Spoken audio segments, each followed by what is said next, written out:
শব্দর মারপ্যাচ দেখাচ্ছ, গরুকে পশু কেন বলেছে, মাতা বলতে হবে, চলো মাতাও বলে নিলাম, ভগবানও মেনে নিলাম, তোমার ভগবান আমার না। ও ভাই রে ভাই, এই ভিডিওর প্রত্যেকটা কথা খুবই গুরুত্বপূর্ণ, অবশ্যই মনোযোগ দিয়ে শুনে যাবেন এবং ভিডিওটাকে শেয়ার দিয়ে অন্যকে দেখার সুযোগ করে দিবেন। আগে ওনার কথাগুলো শোনেন। আর একটা কথা গাইস, এই ভিডিওর কথাগুলো ভালো লাগলে অবশ্যই বেশি বেশি করে শেয়ার দিবেন। শব্দর মারপ্যাচ দেখাচ্ছ, গরুকে পশু কেন বলেছে, মাতা বলতে হবে, চলো মাতাও বলে নিলাম, ভগবানও মেনে নিলাম, তোমার ভগবান আমার না, ঠিক আছে, মেনে নিলাম, খাবো না। কিন্তু তুমি তো গোহত্যা বন্ধ করো। গোহত্যা বন্ধের মূল প্রতিবন্ধক হচ্ছে এই বিজেপি সরকার। এরাই এক্সপোর্ট করায় আর এরাই কমিশন খায়, প্রফিট খায়। হয়তো দেখবেন কোম্পানিগুলোও সব বিজেপির নেতার, ঠিক আছে না? তাহলে এই যে হিন্দু মুসলমান করে রেখেছে, আমরা তো সেইটা ছাড়তে চাই। আমরা গরু তো আমাদের খাদ্য, আমরা ভগবানও বলি না, মা বলি না, আমার বাড়িতে মা আছে, ঠিক আছে।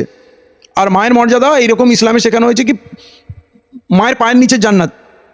আপনি পৃথিবীতে যত ভালো কাজ করুন তার কোনো মূল্য নেই যদি মা আপনার খুশি না থাকে।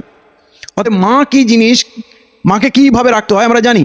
এরা গরুকে মা বলে, নিজের মাকে বৃদ্ধাশ্রমে পাঠিয়ে দেয়, অনেকে তো ঘাড় ধাক্কা দিয়ে ঘর থেকে বার করে দেয়, বৃদ্ধাশ্রমেও রাখে না। আবার এই গরুকেই বলছে 14 বছর হয়ে গেলে আর মা পা না, এটাকে কেটে বেঁচে গেল। মানে এটার কি মানে হয় বুঝি না। যোগী এর ব্যাখ্যা দিতে পারবে, কারণ যোগীর রাজ্যে তো সব থেকে বেশি গোমাতাকে হত্যা করে এক্সপোর্ট করা হচ্ছে। আমরা এই হিন্দু মুসলিম যে বিভেদ, এইটা মেটানোর জন্যে আমাদের প্রিয় খাদ্য ত্যাগ করতে রাজি আছি, আমরা খাবো না। আপনারা আপনার গোমাতাকে তো রক্ষা করুন, সেই দাবি যদি আমরা তুলি, এখন আঁতে ঘা লাগছে যোগীজির। কারণ ভাবছি যদি গরু বিক্রি বন্ধ হয়ে যায়, যদি গোমাংস এক্সপোর্ট বন্ধ হয়ে যায়, তাহলে নোট কোথা থেকে আসবে? এই এদের অরিজিনাল গোমাতার প্রতি ভক্তি।